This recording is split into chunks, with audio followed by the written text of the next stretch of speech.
Valley Ranch. It could have said you can hang something. Didn't give the cable. Yes. Well, I'm just gonna go back. This was my oldest. Yeah, no, it's. I think that drives a 7P. It's all right. High school. There's no real maintenance bay that runs around.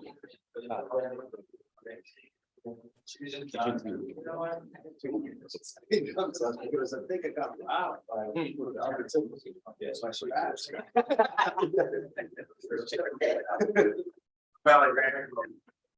Okay, we'll call the meeting to order.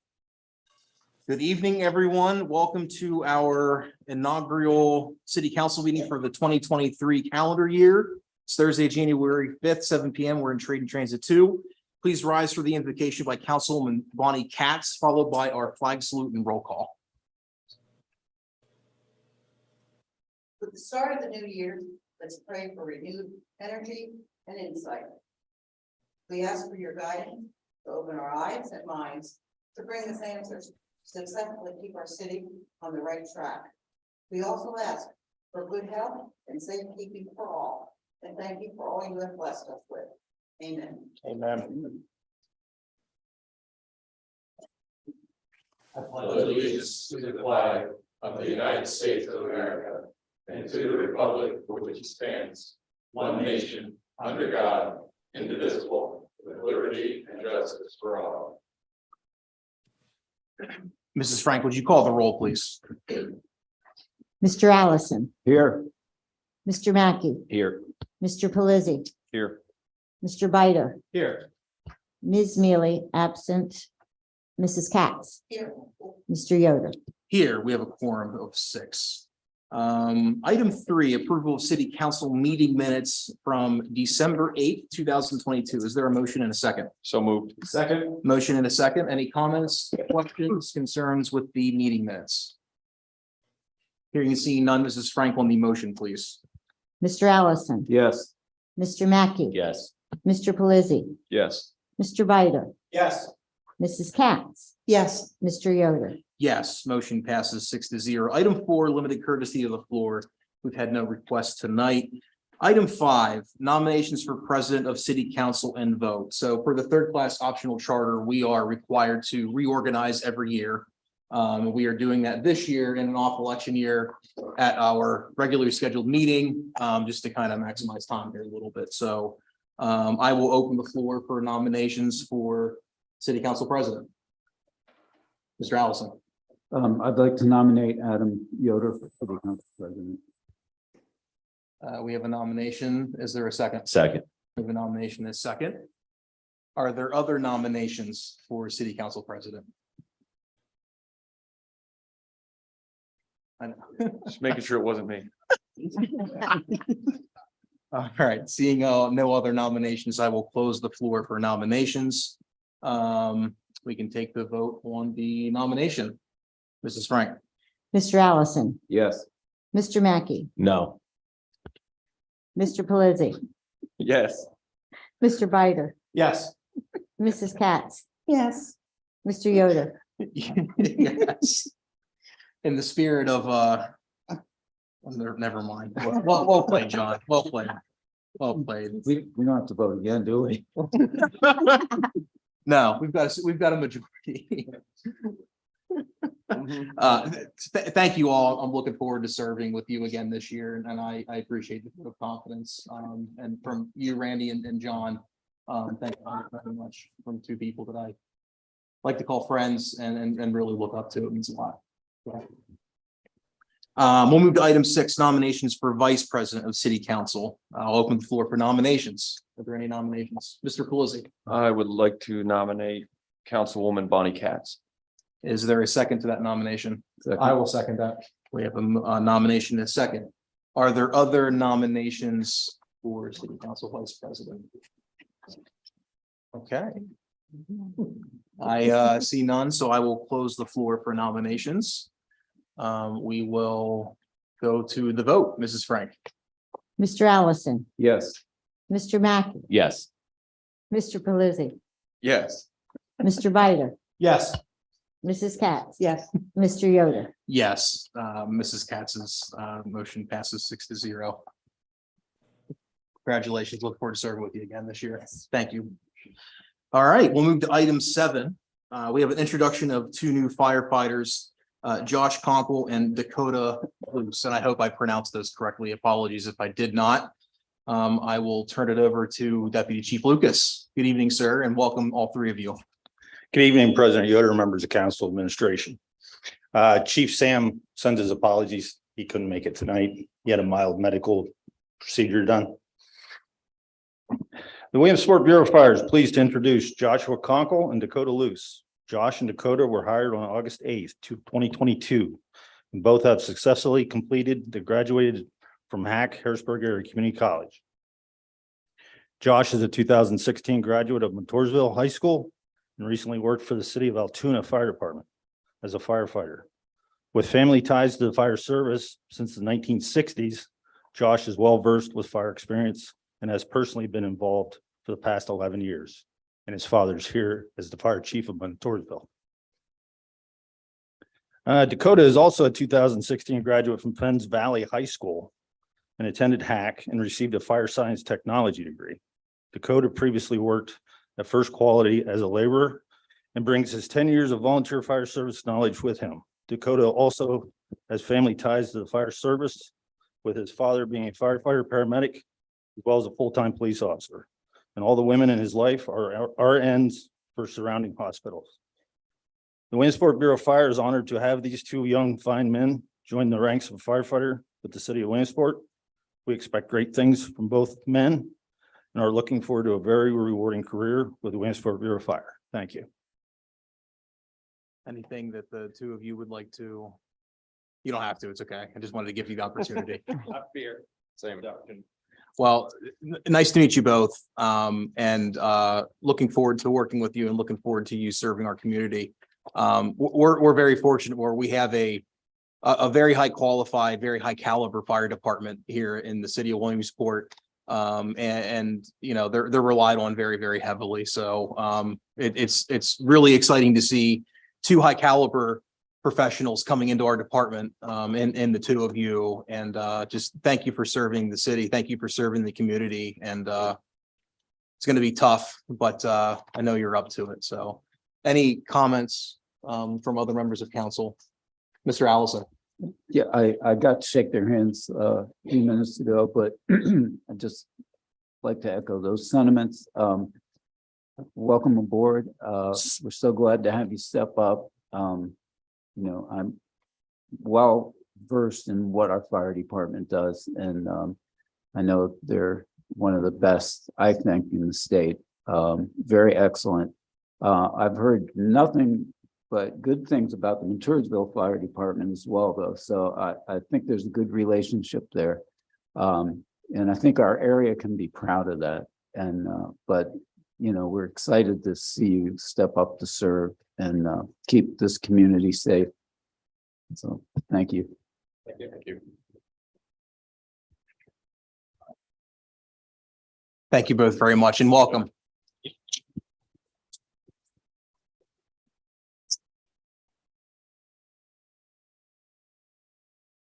Okay, we're gonna jump here for an item. Let me find it. Where is item 15, Mrs. Frank? A resolution awarding real estate broker services to Fish Commercial Group. Is there a motion and a second? So moved. Second. Motion and a second. I will welcome Mr. Sander to the podium. Good evening, sir. Yes, good evening, everybody. Thank you. So what you have before you is a resolution to hire Fish Commercial Group to market and sell the existing City Hall building. Representatives from Fish are here this evening. Previously, a lot of documentation had been provided to council in regards to the appraisal and other repairs that the building was in need of. This resolution was reviewed ahead of time by Austin, city solicitor, Austin White, that is.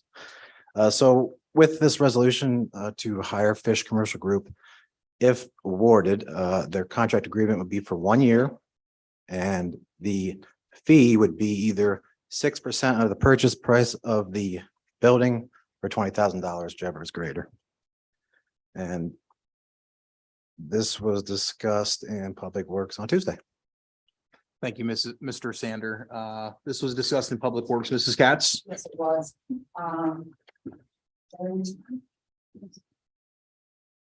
I'm trying to see. Oh, there you go. Tony Nardi and Yes. Stephanie Chopi are back there. Um, Your mic, Bonnie. Thank you. We did discuss this at Public Works. And the cost of what's going to happen here is either 6% or $20,000, whichever is higher. From what we understood is you're also going to advertise this throughout the country, and it's a 1-year contract. There also is a deed restriction, which is kind of, it's kind of hard to understand how that can be played out in the end, okay? Because if somebody buys that building, how are we guaranteed what's going to be saved there? I do have a question for Norm and the mayor. Was there an RFP sent out for this? Yes, there was. There was, Yep. okay. Yep. Because we didn't know if there was. Yes, yeah. Okay. The other thing that came down was that this is also a historic building. It's not in the historic district, but it is a historic building, which is going to limit some of the restructuring and things like that. And we discussed all of this, and I think, we're all hesitant from the standpoint of we all love that building. We who have worked in that building for many years, and it breaks our heart that we're not in that building at this point. We are looking at what the plans might be, who will purchase this building. We're concerned that it's going to maintain its integrity. And that's one of our biggest things, to maintain the integrity of the building itself. I think I'll open this up to the committee. Okay, that we discussed this. Vince, Randy? Do you have any statements to make? No, thank you, Bonnie. No, I just want to say that with Fish Real Estate representing the city on the listing and the sale of this building. They've obviously worked very hard over the past years to develop and create a very good reputation for the sale of properties, for good quality properties, and making sure that they're sold to good quality buyers. So with that, I'm confident in their ability and their wide net, so to speak. So I'm looking forward to seeing what offers are brought. Thank you very much. Any other comments or questions? Mr. Allison? Just briefly on the whole process, I think, we should all be well aware, and I think we are, of the uniqueness of this particular transaction and the hurdles that might be in the way, or the opportunities that may be there. It's kind of a lot of unknowns now. And particularly in the present economic climate, you never know how that's going to affect things now. So, I think it's going to be an adventure for everyone as we go through this, and they're going to be in close contact with the administration, with us. So we'll all do our best to see this come to a good conclusion for everybody. Certainly, and thank you, Mr. Allison. Any other comments or questions? Mr. Bider? My objection to this is that has no reflection upon the ability of Fish Real Estate to carry out this contract. Obviously, being a local company, being involved in the community for over 50 years, the expertise that you bring to the table is without question some of the best in the area. My objection to this comes from the future, the unknown. Not knowing who will come into the area potentially, or a local person to purchase this, and then what will happen with that building without any kind of mechanism in place for the city to ensure the future integrity of that property. and the historic nature of that property, I'm very concerned about selling it at this point. We in fact can put mechanisms in place to, yes. And that is exactly what I want to do. But until we get to that point, I cannot support this right now as it sits. But it is not something that I don't support overall. Thank you, Mr. Biter. A couple of questions, and if this came out in Public Works, my apologies. So this is a 1-year contract. What's the realistic timeline for, you know, this process from your end to play out? I mean, is a year enough time? Any idea? That's a tough question to answer, of course, because I figured. as we all know, there's a lot of issues here that would have to be addressed. Mhm. We're certainly all on board, I believe, with Councilman Biter on the concern of the end use of this building and preserving it. So whether a year is enough to actually close on the property or not, you know, maybe not. But certainly we need at least a year for the marketing effort to make sure that we secure a viable buyer. Okay. Okay, so a year. I mean, if it happens sooner, it happens sooner by some miraculous feat, but a year is realistic. Longer is realistic also. Sure. Okay. Okay. And then I guess my other question is for the administration. You know, so we're leasing from RVTA right now. We had open discussions about transitioning over to Third Street Plaza. At least on an interim basis. You know, if leasing is a long-term strategy, you know, I think that's to be determined. But aside from that, what's the long-term plan for where we're ultimately going to be? Well, I think we'll explore all of that simultaneously. So I think we'll look at what lease options are out there. I think we also have to look at what other maybe purchase buildings may be out there to rehab, as well as new construction. So if we find a parcel that either has a building that's maybe old that we could demolish to build a new structure, or maybe there's a parcel that's already blank where we could build a new modern, all ADA compliant, new technology, all that. So I think we can simultaneously explore all of those options while still looking to, you know, sell City Hall, maintain obviously the integrity of the building, make sure that whoever the successful purchaser is adheres to all the things that we want to see, and then explore those options. So I think, again, we have time. It's not like we have to make the decision tomorrow. I know we talked about a little bit during budget, but that's, I would think, that we explore short-term, long-term, and the long-term to me is, you know, obviously in a perfect world, it'd be we build a structure that meets our needs, that's modern, 2-story or 3-story, which, you know, municipalities are doing at this point, where they're just building what they need to the scale they need, and not worrying about, you know, rehabbing a 100-year-old building. So that's how I see it moving forward. And as we said during budget, exploring, you know, the near term or the short term, you know, what lease options might be available to us, and if that makes more sense than what we're currently in. Thank you for that. I appreciate Mr. Biter's concerns, and I have some follow-up questions to that specifically more for Norm. The big concern I have is divesting this without having that final solution in place. It makes it, whether we should or shouldn't be there is a valid question. I get that. I get nervous divesting a property that we could invest in for a long-term home without having a different long-term strategy figured out. That makes me a little bit nervous. And I'll echo Mr. Biter's sentiments. We couldn't be in better hands with Fish Real Estate. I believe you were the only ones that responded to the RFP. Frankly, I would suspect you would have beat everybody out anyway. So we are very fortunate, and I'm confident you will do a very good job. But I am a bit nervous from just, I guess, a risk management perspective. Norm, for us to, I think, maybe address a couple of the concerns that Mr. Biter had on the deed, walk us through that process. I'm assuming we could do that, you know, in the near future as they're starting their process, but can you just for everybody's sake, walk us through what we need to do to mitigate that or take care of that? Address the deed. Essentially, we're counting on Fish to bring us a potential purchaser.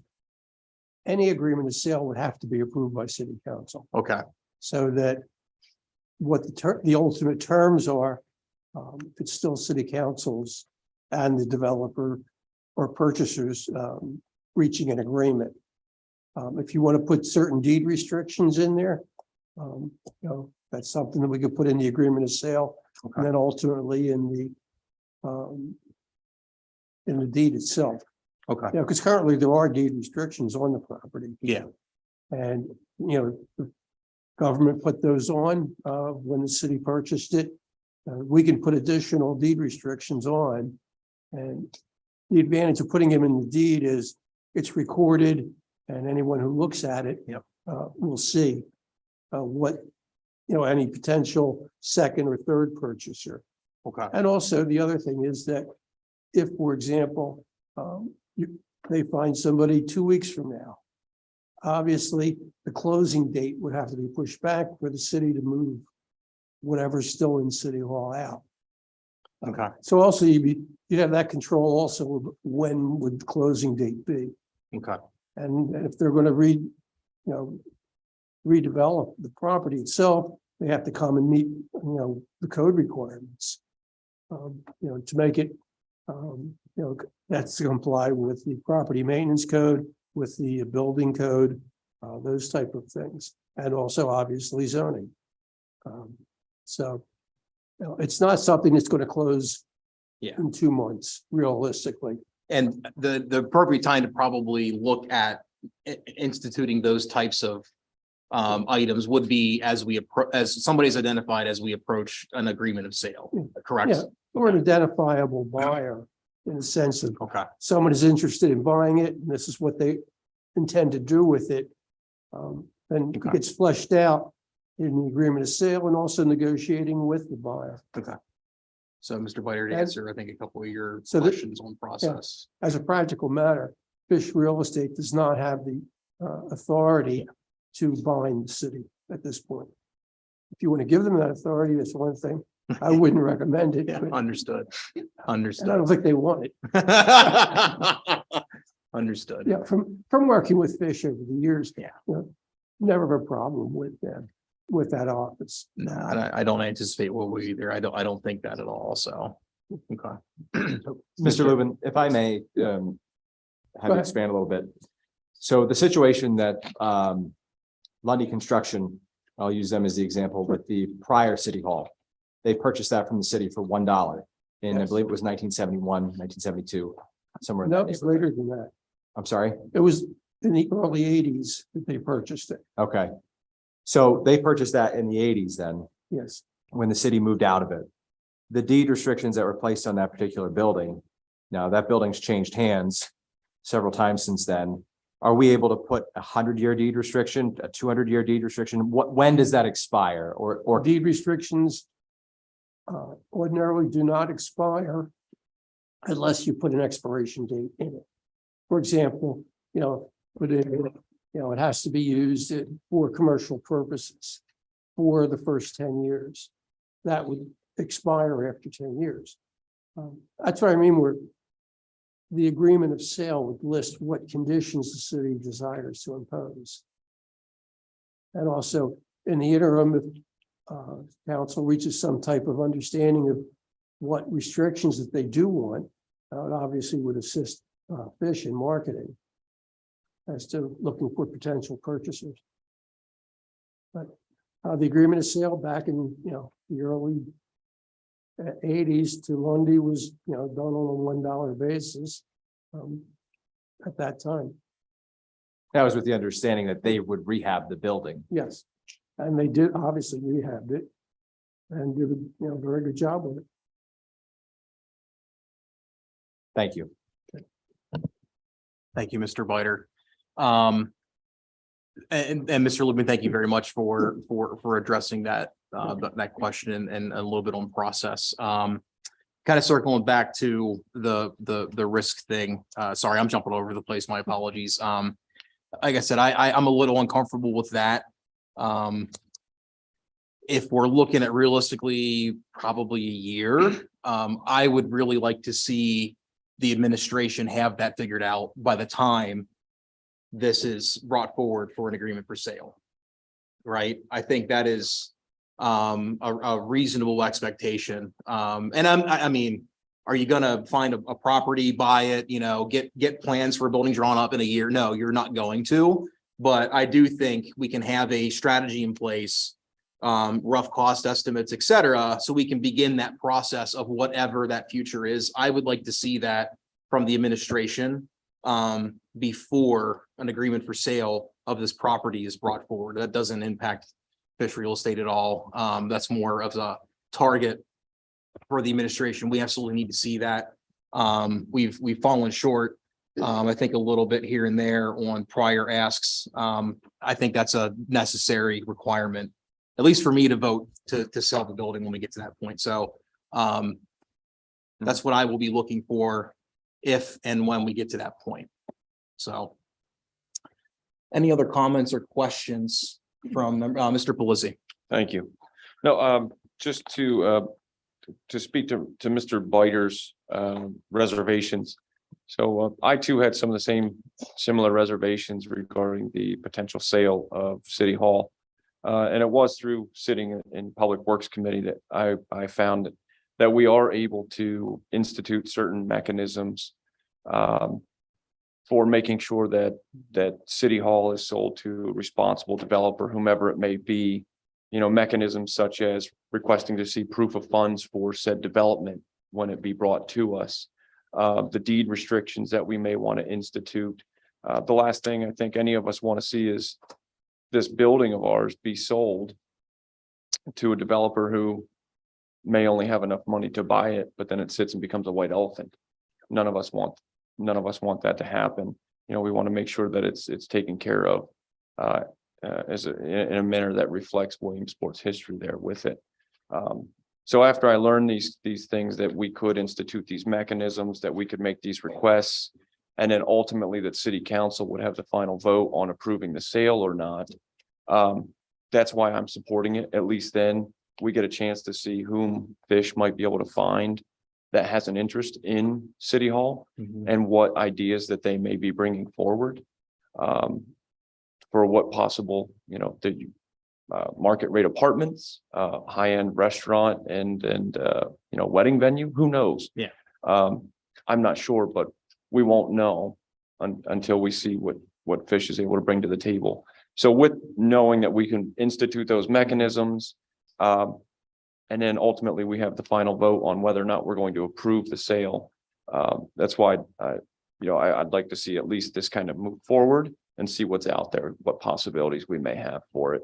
And in the interim, if something does come up, if we decide to change focus on where we're going to ultimately end up with city government, again, we can make those, we can pivot should we need to. That's all. Thank you, Mr. Pelisi. Mr. Allison. Yeah, I agree with Councilman Pelisi, and I also I think it makes every sense to do this. I take a different view. I believe going through this process will get us to our endpoint quicker, because we'll identify whether there is a true demand for this building and what kind of possible economic benefit it can be to us. And it'll help us to decide on some of these other things. I've said this before. I don't think that building is suited for city government as it's now construed and how it now functions. And we always, when we're talking about that building, we always have to consider the police. They're not going to be coming back. So,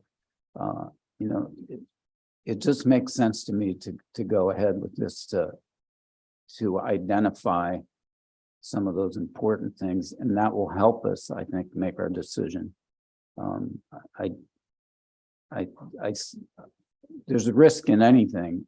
For me, I don't have that high of a level of concern about that because I think there's enough time and opportunity to avoid that during the process. Thanks. Thank you, Mr. Allison. Any other comments or questions, Mr. Mackey? Yeah, I'm just gonna echo those sentiments. I mean, you know, as far as I'm concerned, you know, listen, it's no secret, I'm not a history for history's sake guy. I've never been, see all of my comments on brick streets. This building, it's an amazing building. It's a beautiful building. It served its purpose. And, you know, to get City Hall as it sits now back to where it needs to be for, as you said, Randy, to be used as a government building again, I think is unrealistic. I think we've determined that. So, and it's time to sell it. So, and I can appreciate everybody's concerns, but, you know, to Norm's strategy, I think is the best way to go. I mean, we start putting restrictions all over this thing, it's just going to do what it's doing now and sitting there empty. So, you know, I know this isn't just like selling your house and you have a personal attachment to your house, but once you sell your house, it's not your house anymore. And whoever bought it has the right to do what they want to do with it. So, you know, that's kind of where I'm at. So. And certainly understood again. I mean, you know, to both your points, and Mayor Slaughter said this, you know, they want to figure this out simultaneously. I'm looking forward to seeing the results of that. We absolutely need to see that 100%. We can't continue to kick this can down the road since we've been out of there. So any other comments, or Mrs. Katz? Mike, please. But Norm, I'm curious, what was the deed restriction when we moved into City Hall? the exterior could not be changed. And that was it? It was primarily devoted to the exterior and then different governmental approvals that were required. In the event there was a request. So it's more or less what we're asking at this point too, with the sale of this building to maintain the integrity of the outside. Well, it would still continue from the old Right. deed. Because That would it's a be historic incorporated building. into the new deed. And, you know, if there's any other restrictions, you know, that everybody agrees to, and I mean, also the purchaser. And I would suspect there will also probably be a developer's agreement with whoever purchased it. And I think was the agreements that you approved the other week with Habitat, where they had so much time to develop the property, or it goes back to redevelopment. So that's another restriction you can place in there, which I think is primarily the concern of everybody is you don't want to sell the property and then have a developer, you know, sit on it for a couple of years. I think that's our biggest fear, that would happen. That's why you could put that type of requirement in either the deed itself or primarily with the developer's agreement. Just, you know, I'm curious. So you have a developer that comes in and I've seen this throughout the city when you have a developer that takes older buildings and they start tearing it apart, the budget is blowing right away because they come into things that they didn't expect in the building. Yeah. What happens is the developer does not have enough money to finish this. Well, if you put a restriction in there that if they're not completed within a certain, don't forget, building permits are only good for 2 years. Okay, And ordinarily they can be renewed. There's no problem with that. The thing is that, you know, you want the developer to start and maybe even put completion requirements in the developer's agreement. So that, you know, they have to start within so many, for example, get the building permit within, say, 6 months or something like that. And you also have to, it has to be realistic of what the person or company intends to do with the property. You know, is it a realistic proposal? which that would, when that would come to us, we'd be able to justify those. Any agreements? than Means. Any agreements obviously have to be approved by a majority of city council. So it'll come back to you, even with I understand the concerns of Mr. Biter is that somehow Mr. Nardi has a buyer in his hip pocket. He's going to come back in tomorrow with it. I would love it if you did. I know, so would we all. But, as a realistic matter, it's going to take time. And I do agree with Adam Yoder that, I really would like to see plans in the works for where we're going to go further on. We don't want to be renters for the rest of our lives. And I think that's what we want. We want a statement place where people know that it's our city hall. So I agree with what you made that statement with. And that's all I have. Thank you all. Any other comments or questions? Okay, hearing and seeing none, Mrs. Franklin, the motion, please. Mr. Allison, Yes. Mr. Mackey. Yes. Mr. Pelisi, Yes. Mr. Biter, No. Mrs. Katz, Yes. Mr. Yoder. Yes, motion passes 5-1. Okay, we will move up to item 8. We have appointments and reappointments, and I apologize. I normally, and members from Fish, thank you for being here very much, and thank you for working with us. So we will move to appointments and with them online, or if they're here, I apologize. I normally do them first and it completely slipped my mind. So we'll do Board of Health first. We have Rosellen Wenzel at 17 Fairview Ave. She is appointed to a 5-year term commencing on 1/5/23, ending on 1/3/28. Is there a motion in a second? So moved. Second. Motion in a second.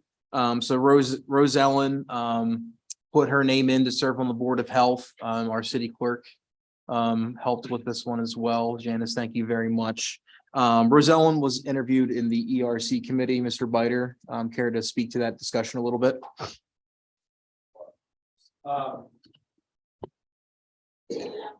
Rosellen being a city resident for her entire life over in the East End.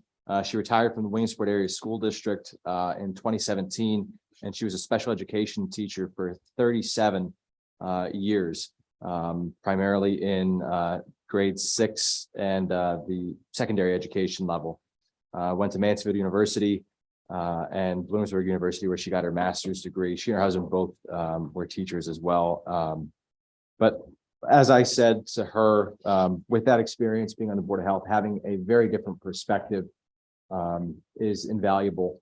Specifically, that skill set is one that we probably wouldn't find too many people to have within the city limits. So to have her be willing to step up and volunteer for this position on the Board of Health is fantastic.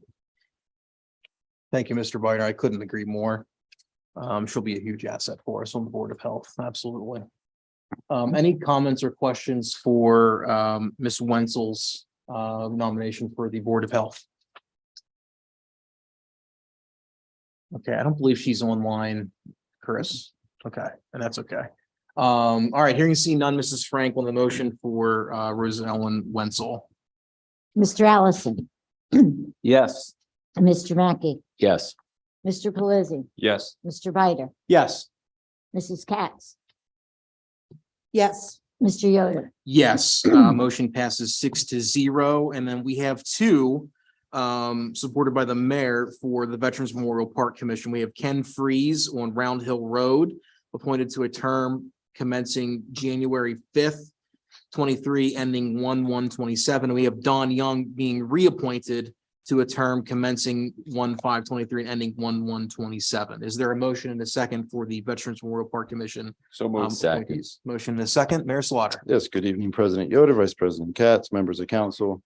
As President Yoder mentioned, you have Mr. Feast to an appointment and Mr. Young to a reappointment. Mr. Young has done a fantastic job as a member of our Veterans Memorial Park Commission. And we're looking forward to having Mr. Feast serve on that commission. It's a great park, as we all know, and they do a great job up there. And I believe this was reviewed in ERC, I think. Yes. Yes, they were. Mr. Biter, care to talk about the session ERC? Pull their paper up here. Which gentleman was it? It's Mr. Markley. Mr. Markley. So Mr. Markley has been on that particular board for a number of years now. So this is a reappointment for him. No, he was the one that was there representing No, them. he was there representing, excuse me. Yeah. Kenneth Feast, which was the gentleman that Yeah, that put together the monument for the Gold Star families? Mr. Feast. yeah, that was Mr. Feast, yeah. It was Mr. Feast. Yeah. Thank you. Sorry, I thought you meant. That was just a very Sorry. big point that I couldn't pick out really quick reading that. So one thing that I do want to comment on and point out, Mr. Feast took it upon himself to gather the funding for a monument specifically for Gold Star families in the area. And nobody sacrifices more than the individual members, but specifically their families and then those Gold Star families themselves. So it's extremely important that we have something like that as well. So that was just a big highlight that I wanted to bring. But overall, two gentlemen that bring a lot to it and have the passion and dedication for that particular park. Thank you, Mr. Biter. Yeah, I would agree. Our Memorial Park, it's a jewel, right? It's a jewel in the region. I'd say it's a jewel across the country. I think it was last year, Memorial Day, they dedicated that Gold Star monument, and the ceremony was, I mean, if you didn't get goosebumps, then there's something wrong with you. It was just phenomenal, and it's a beautiful addition to that park. The dedication of both of these individuals is prevalent, but definitely Mr. Feast with his efforts in that. You know, we've got good people on that commission, and I'm excited that Mr. Young is being reappointed and Mr. Feast is being added. They do amazing work, and I'm excited to see it continue. Any comments or questions on the appointments for the Veterans Memorial Park Commission from other members of council? Okay. Hearing and seeing none, Mrs. Frank, on the motion for the appointments for the Park Commission. Mr. Allison, Yes. Mr. Mackey, Yes. Mr. Pelisi, Yes. Mr. Biter, Yes. Mrs. Katz. Yes. Mr. Yoder. Yes, motion passes 6-0. We'll move to item 9, Mrs. Frank. An ordinance amending part 1 of the codified ordinances of the city of Williamsport, creation of an emergency and reserve fund for the city of Williamsport in final reading. Is there a motion and a second? So moved. Second. Motion and a second. So this is final reading of the ordinance creating the emergency reserve fund. So during the budget sessions or votes, excuse me, in December last year, we moved some money around and allocated a good chunk of money to get this capitalized. This is the ordinance just simply codifying some of the technical details on how can money get removed for it, what's the intent of it, and a couple of items surrounding some sustainable ways to continually fund it. So I think everybody was here except for you, Randy, for first reading. So this was initially reviewed in finance. There were some recommendations from Ms. Rash, and we worked through those and incorporated them and got them included in first reading. So there's no additional recommended changes from Tracy. We were able to flush a lot of that out during first reading, but that's kind of the background of the story. So any questions or comments from members of council on second reading? Mr. Allison. Yeah. The under letter C, surplus funds, any monies received by the city treasurer in excess of the budgeted amounts in the city's most recent adopted general budget fund shall be deposited into the emergency and reserve fund. Okay, does that mean like if more funds come in from fees and permits, construction, that kind of thing, that it would go, okay. No, so that's a very good question. So that was actually one of the points that Tracy had noted. Mhm. So this is specifically the funds that are collected by the treasurer. So tax revenue specifically. So Okay. for example, if the police are bringing in some kind of a reimbursement revenue from services they're working with outside the city, or for the events that happen in the city, that would not be included in that. Permits Okay. would not be, but business privilege tax would be. Mhm. So if collections are higher than budgeted, the surplus, not what's budgeted, but the surplus Right.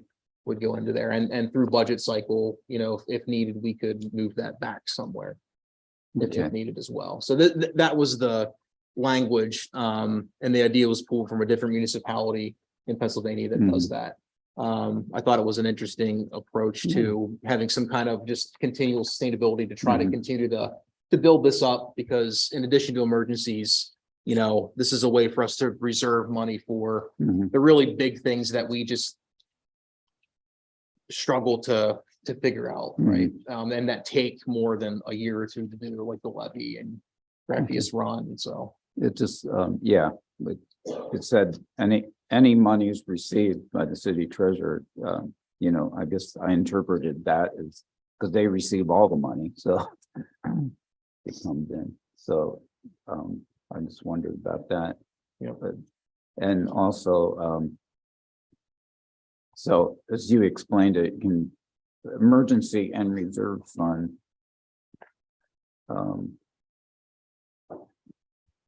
I didn't know how restrictive that title was about getting the money out for different purposes. So is it Yeah, certainly. So. just takes a 2/3 vote to get it? Okay. Yep. Yeah, so essentially it's up to future councils to determine what's an emergency or what qualifies as a, project that reserve money should go to. Mhm. So. Okay. And purposely, it takes 2/3 of all members. So for instance, if there's only 4 of us here, that those 4 can't take money out of that. You need all 7. So. Okay. What does that accomplish, making it that restricted? I think making sure that, it's not used for non-emergency and non, big things, we get into. So for instance, I think there's a big difference in, I don't think balancing our budget would qualify as an emergency of using this money, right? Because we know that's an issue and we can plan around that issue, for example, versus the levy. Like, yeah, it's a big thing to the place to stash money away, and it doesn't necessarily work for a capital project, right? Once we get into a situation where we are starting to tackle projects related to that, we can start putting that into capital projects and that kind of thing. But the idea was to just make sure that it wasn't, I don't want to say a hardcore restrictive, but not super easy either to get money out of this, and to make sure that all members of council had a voice in how this money was used when it was visited. Mhm. Does that answer your question? Yeah. Mhm. Thank you. You're welcome. Thank you, Mr. Allison. I appreciate it. Okay. Any other comments or questions from members of council? Okay. Hearing see none, Mrs. Frank, on the motion, please. Mr. Allison, No. Mr. Mackey, Yes. Mr. Pelisi, Yes. Mr. Bider, Yes. Mrs. Katz, Yes. Mr. Yoder. Yes, motion passes 5-1. We'll move to item 10. An ordinance in first reading, providing for preferred residency for city employees. Is there a motion and a second? So moved. Second. Motion and a second. Good evening, Molly. Good evening. So as you are aware, in 2020, an ordinance was codified that required that at-will employees live within the city limits. This pertained to roughly 10 employees, as the balance of the employees are in the union and they have different requirements. Since that time, I've been here since 2021, and with the current labor market, we've been having trouble hiring those positions. For instance, for the Director of Public Works position, it took 2 years to find Scott Livermore. And currently we're struggling to find a codes administrator. That position has a lot of specific certifications that we are not able to find within city limits. So what we are proposing is revising the ordinance to say that residency is preferred for at-will employees. This would be reflected in job postings. If we had the choice between 2 candidates of equal qualification, we would, of course, grant the position to a city resident as opposed to somebody from the outside. This actually will be changed for the second reading per norm to indicate that we're revising the ordinance as opposed to creating a new one. So, any questions? Thank you, Molly. This was reviewed in Public Works, Mrs. Katz. Yes, it was. It did come to Public Works. And we did have a discussion on where we were going with residency. One of the questions that I have is that when we've had hires in the past 2 to 3 years, there were a couple of people that we they applied for jobs in the city, gotten the jobs, and they also stated that they would move into the city. Now, that didn't happen with a couple of people. Now, does that have to do with, since we're going to change this to preferred, does that have anything to do with the ones that said they were going to move into the city and didn't move into the city? Does that have any? Yes, Mayor. Or did you want to go? No. I'm not sure which ones you're referencing as to who we hired in the last that has not moved in. But moving forward, because I think everybody's in, including actually our police chief now is within the city, who actually is not required to be in the city, but he did find a place in city limits. And obviously we're going to continue to advocate for that. So everybody else, Molly's in the city, Scott's in the city. Of course, all of our directors have to be in the city. We did make an exception, which we discussed with community development. Other than that, everybody else in the city.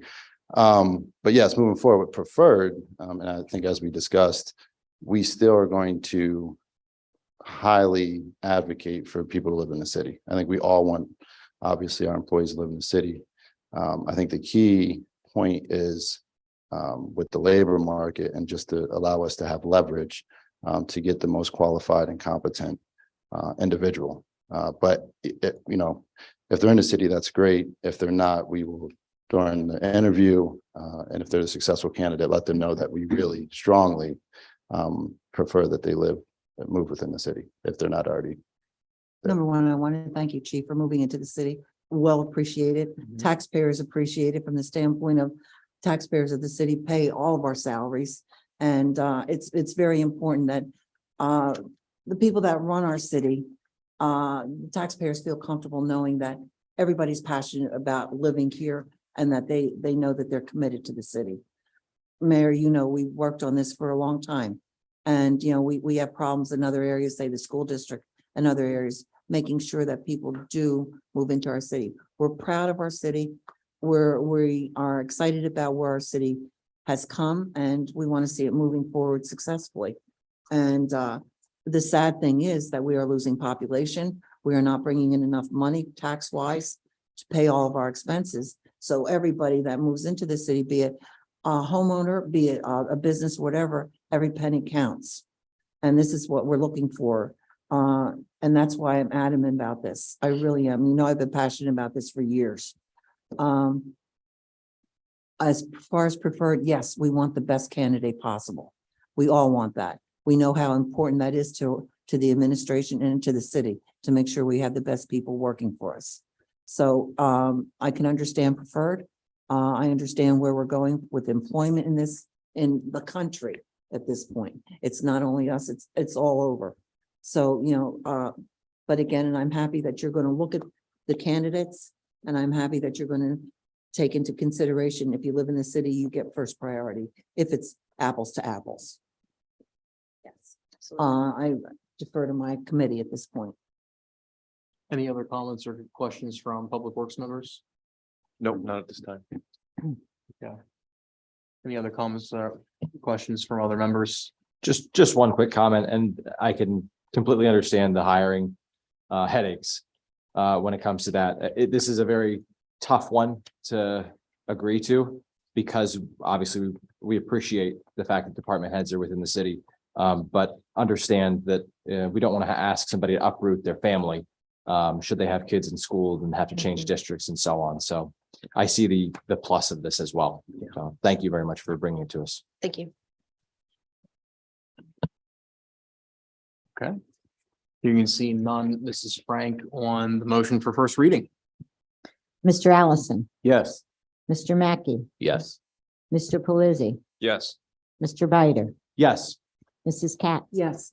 Mr. Yoder. Yes, motion for first reading passes 6-0. Thank you. Thank you very much, Molly. We're gonna jump down to the bottom quick. I was not aware we have a couple other guests online. We'll move to item 19, a lot consolidation for 2300 West 4th Street. Is there a motion and a second? So moved. Motion and a second. Gary, good evening. Thanks for the note. My apologies to you and the developers on. I wasn't aware they were. I'm sure they appreciate it. Yeah. Good evening, members of council. What I present to you is a lot consolidation request from NOCO Investment Group. They are located at 2300 West 4th Street. It is the current Newberry Minute Mart. What they're requesting to do is they have two parcels, which is parcel 6501201 and 6501212. They're requesting to consolidate both of them. Several months ago, the northern parcel, which was 913 Poplar Street, came before you for a demolition for this general purposes. So at this point in time, like I said, they're requesting to combine them so that they can move forward with the expansion of the facility up there in Newberry. It was reviewed by county as well as planning. The comments from county, the plans that you have in front of you are corrected copies. Thank you, Mr. Nar. Are there any comments or questions on the lot consolidation from members of council? Mrs. Katz. They keep on expanding this place. Correct. I think it's fantastic for Newberry. I really do. I mean, are they expanding the store or just a parking lot? It will be both the store and a parking lot.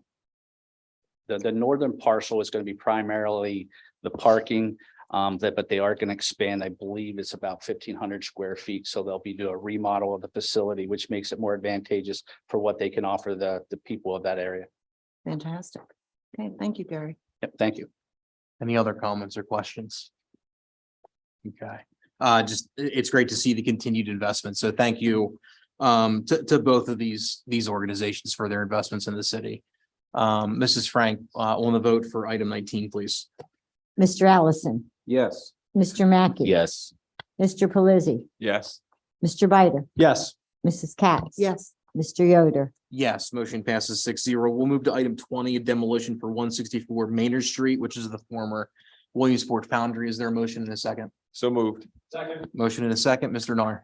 What we have before you, again, the property is 164 Maynard Street. They are requesting a demo of the old foundry, and the purpose of that is for the future development of that area. And I can answer any questions. Thank you, Mr. Nar. Any comments or questions from members of council? This is related to the development that we voted on the end of last year. It's great to see that they're moving fast on this. It's very good to see. They're moving very fast. That's what we like to see. Mr. Nar, any specific environmental concerns considering what that building was? That's what they are required. That's what they're required to do, and they've already started that process. Nice, very nice. Okay. Any other comments or questions? Seeing none, Mrs. Frank on the motion for item 20. Mr. Allison, Yes. Mr. Mackey, Yes. Mr. Pelisi, Yes. Mr. Bider, Yes.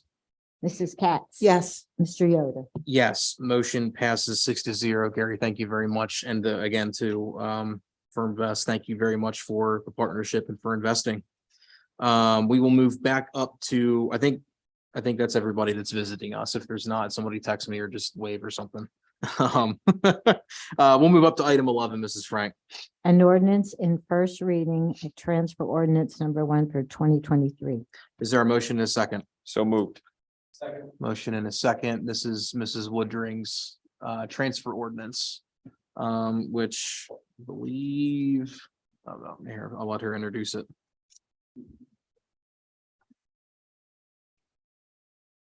Good evening, Mrs. Woodring, and Happy New Year. Good to see you. Thank you. Same to you. Good evening, President Yoder, members of council, and Mayor Slaughter. I would like to purchase a printer for the office.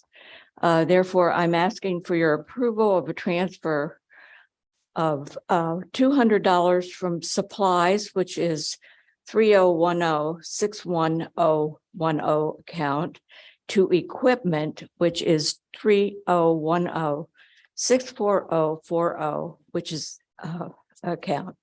This was brought before the Finance Committee and given a positive recommendation. Thank you, Peg. This was reviewed in finance. Mr. Allison, you care to?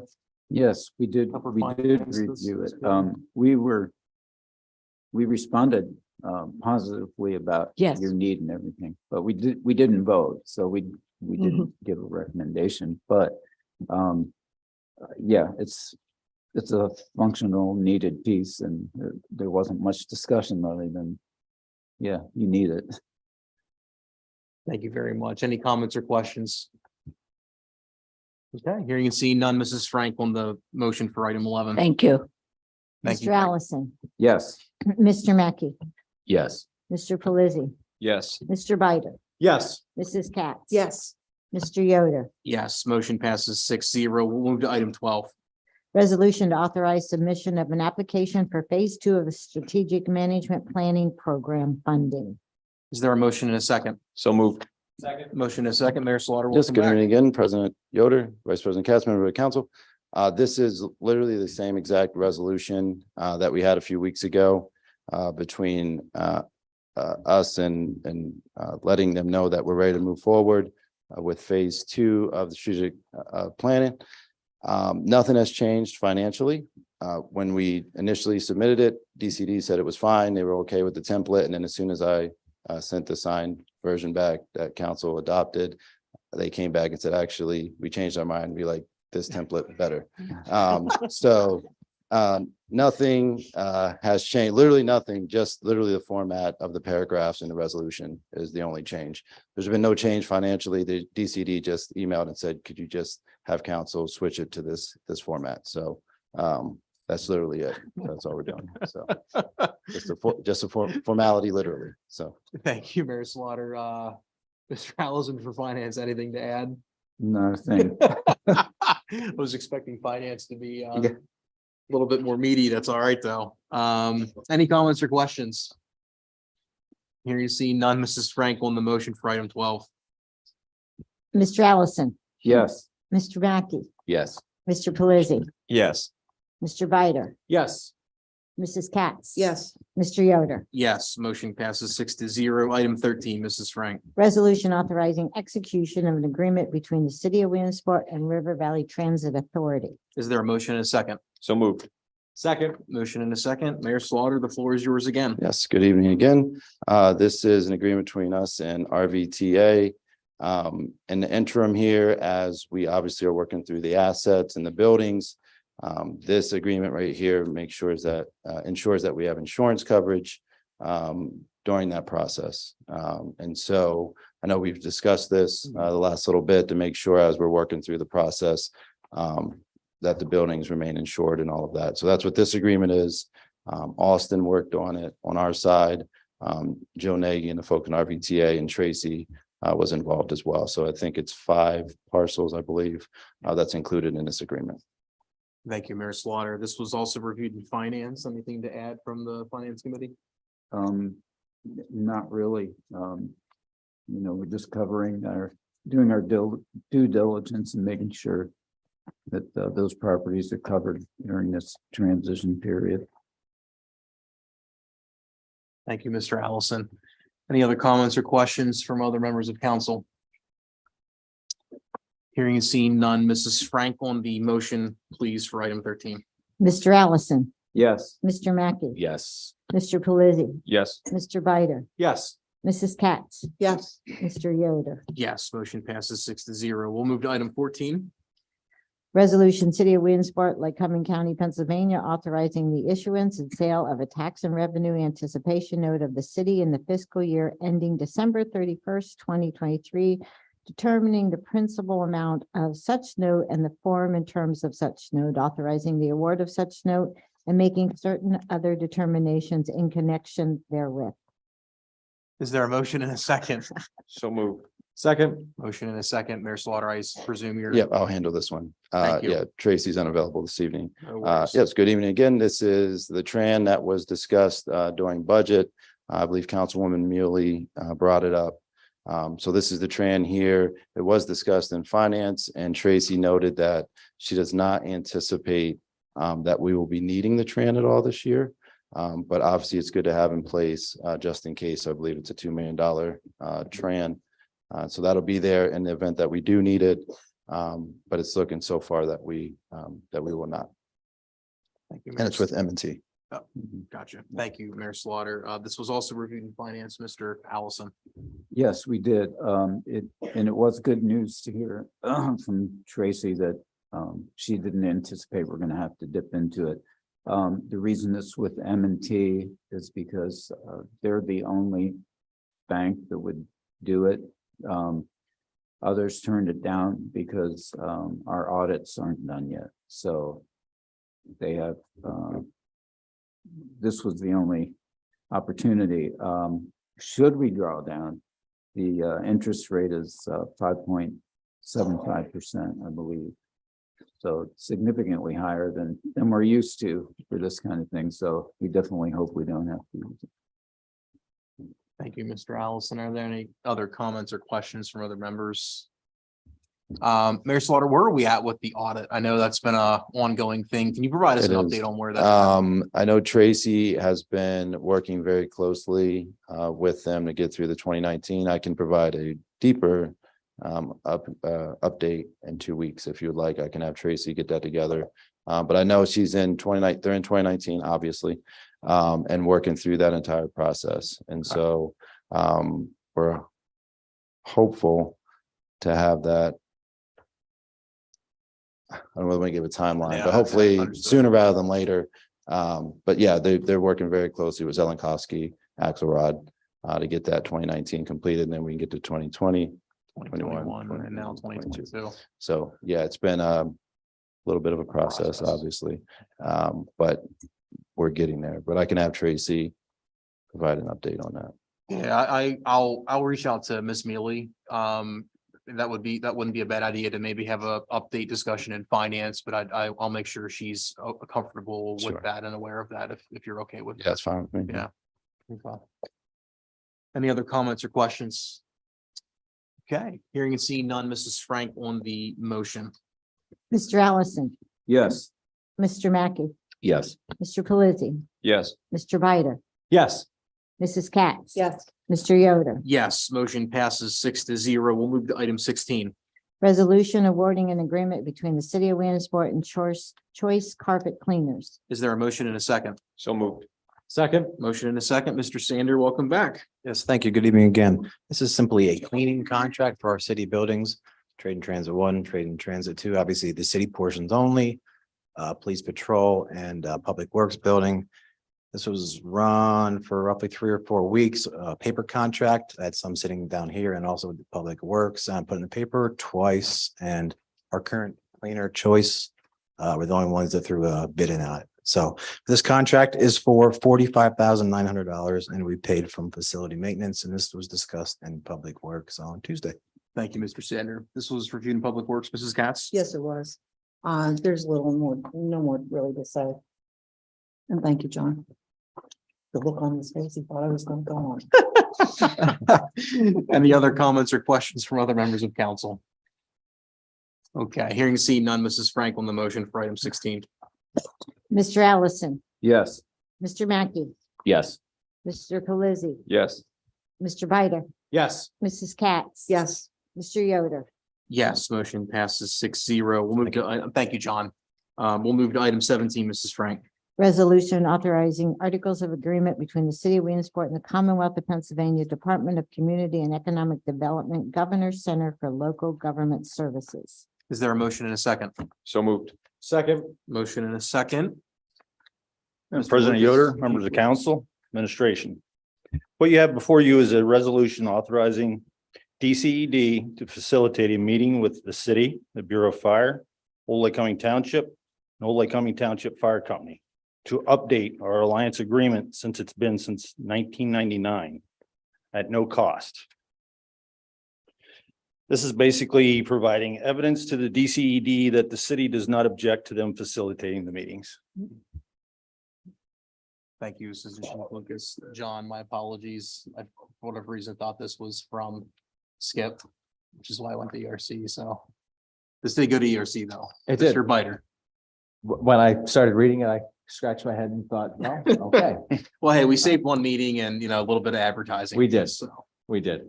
As the mayor already mentioned, DCED likes to change things up. And I'm very happy that they're getting involved right away on this. A couple of the comments that were made by Chief Lucas, obviously this agreement with Old Lake Cumming Township has been in place since 1999. It's been a fantastic agreement for both municipalities. We do have other municipalities, specifically those with all volunteer forces that want to join this agreement as well. But for that to happen, we need to get all our ducks in a row with DCED and Old Lake Cumming Township first.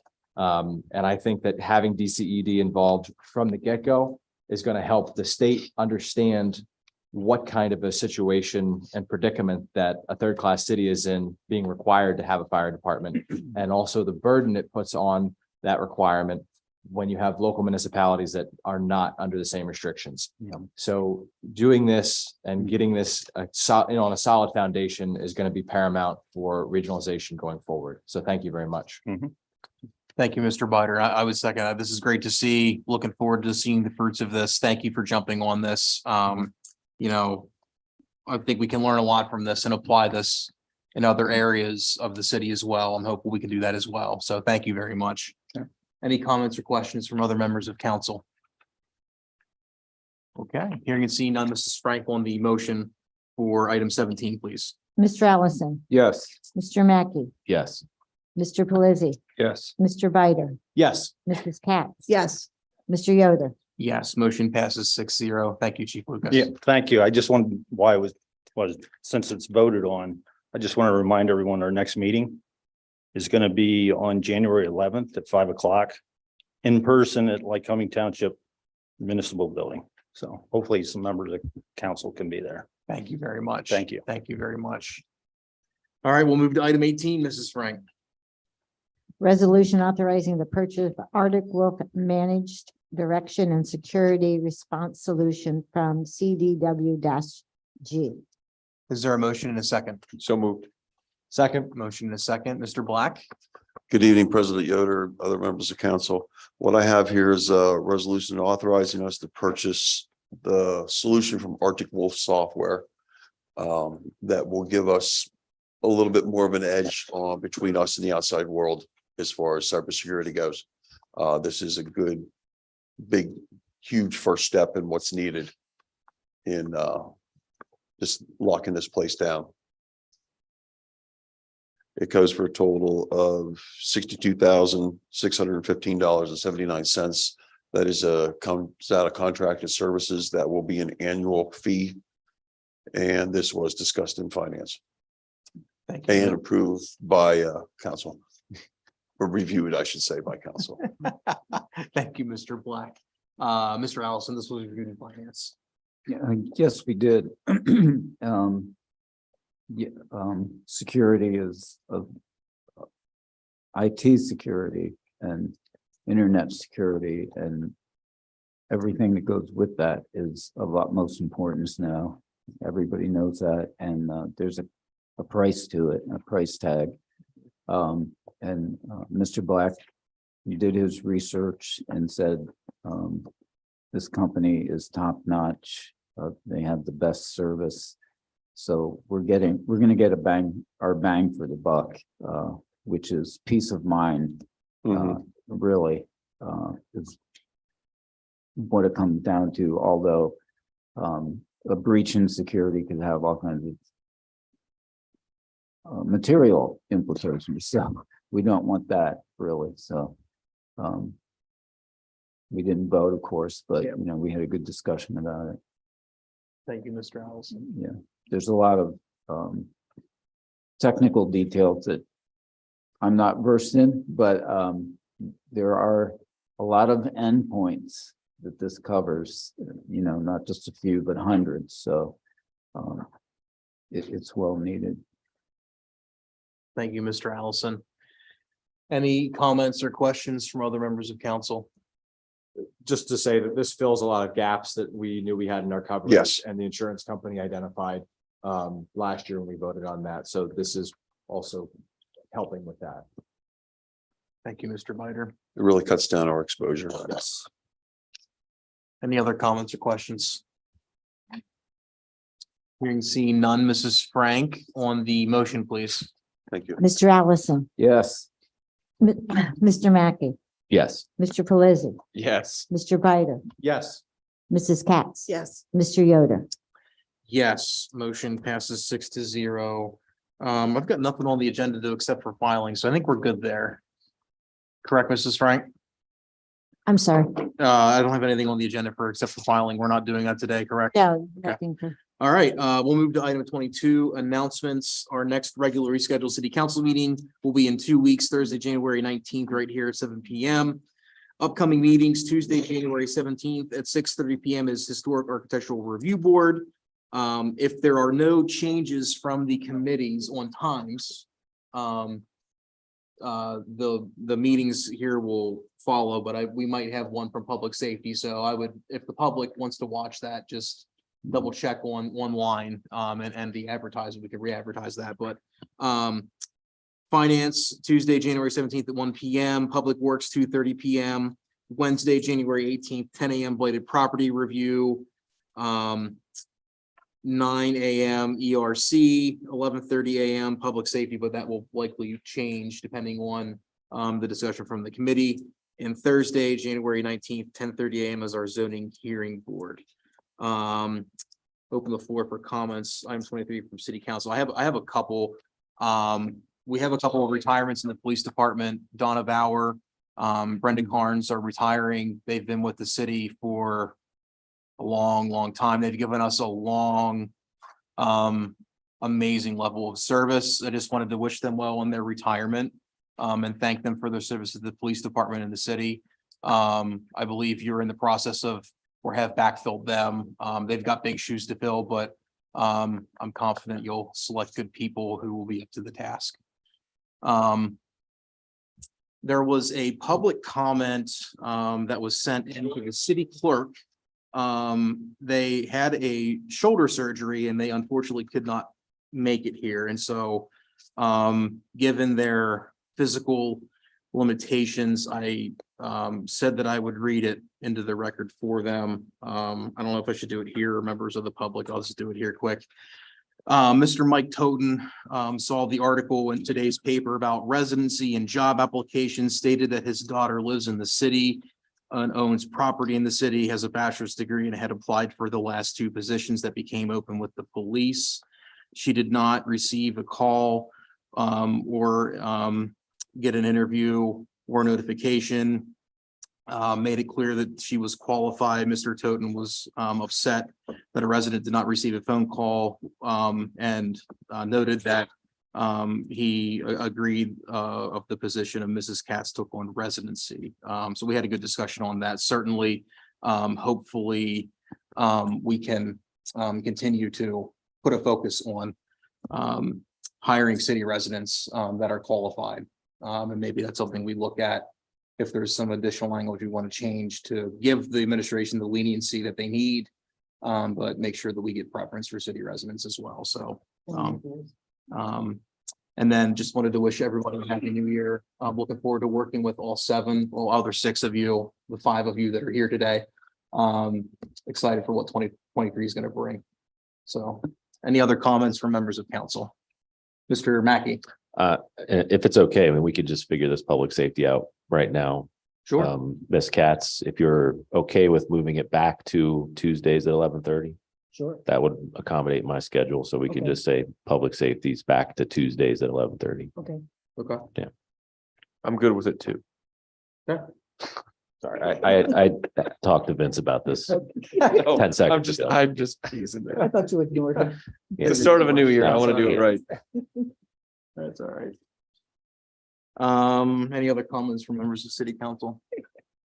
Any comments from the administration tonight? Okay, any comments from members of the public? Yep, welcome up. State your name and address for the record, please.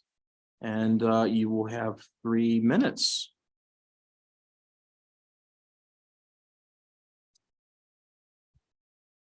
Happy New Year, Mr. Stucco. Frank Steckel, 619 First Ave. I came in here a while back and informed council that there were trees and brush pushed out into an alley so bad that after the time the city paved around them. Nobody's done anything about it, to the best of my knowledge. It's actually a criminal act. It's a Codes Enforcement Act. And I've told you people about it. If somebody gets hurt there, the city will be liable to some extent because they haven't acted on it. So, and not only that, but I think by not acting on it and being in a position where you can act on it, I think it's probably a criminal act on your part and possibly the administration's part, because you've been made aware of a dangerous situation, a criminal situation. It's actually not a civil but criminal situation, and you haven't acted on it. So I think that would be probably collusion, obstruction of justice. I don't know. I'm not an attorney, but I tell you who is an attorney, and that's the district attorney of Lycoming County. I'll be contacting his office Monday or Tuesday. I'll give you a couple of days. I want somebody to get back to me so I don't make a fool of myself when I call him. I think there are enough fools around here. Similar situation happened once before when a piece of 8-foot copper was blowing around the top of the building over there, the old courthouse building where we had our meetings. And nobody did anything about that for a long time. And eventually it disappeared. I don't know if it blew off like the previous one did or what, but I did tell council if somebody was killed, I would seek that they were negligent homicide charges. While half a block away in that mural parking lot, a piece of plywood did blow off and hit a car and did severe damage. If it hit a person, it would have severely injured them or killed them. The same half block. All right. So I suggest you do something about her. And to the Sun Gazette, I would like to see them print something about this, because it kind of goes to show the state of affairs, I think, in our community, that somebody comes in on their own, complains, makes council and the administration aware of a dangerous situation. People walk the alley all the time. It's between 2nd and 3rd Campbell and Maynard. It's one of the busiest traffic alleys in the city. And you have a situation that's so out of hand, it's so ridiculous. The brush is growing from a private property. The city doesn't have to pay to have it fixed. The property owner fixes it. And it's pushed so far in the alley that the city actually paved around the alley. Is there anybody here who would say that's ridiculous? Just nod your head. I know you don't want to talk. There you go. I think that's a yay. Can you do something about that? You can nod your head if you like, because I know you don't like to talk to people. John, Derek, do you have the address that Mr. Stucco is talking about? I was of the impression that somebody from the administration went out and looked at it. Yeah, I believe Scott. Scott Livermore does. Okay. I was of the impression that it was either Scott or John. One of you went and looked at it. Yeah. It was a year ago, more. You brought this to our attention about 6 or 8 weeks ago. 6 or 8 weeks ago? No, the street item. The street item. Yeah. It was, no, it wasn't 6 to 8 weeks ago. I believe it was. Yeah, it was. Really? Yes, it was. I'd like to see that. I think it was a lot more than that. Well, Seems to me it was last summer. We'll check the record. Yeah, But okay. Derek, you're aware of it. Thank you very much. But there is a record too. If with there this. is anything from council's perspective we can do to help with that, please let us know. Thank you for raising it to our attention, Mr. Stucco. And your time is up. Was my time up? And yes, But wait, there is a you were legal time talking- limit, 3 minutes. But you were talking during my time. Don't I get Your that? time was up right when I started talking. I waited It until was? the end out of respect for you. Tell me Are something. there any other comments from the public, please? Well, that's rude.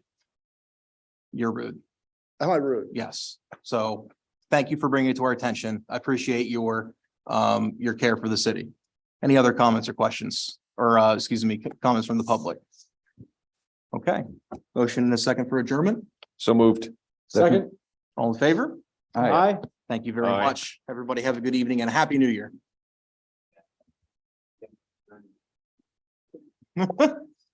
Everybody else was for it, so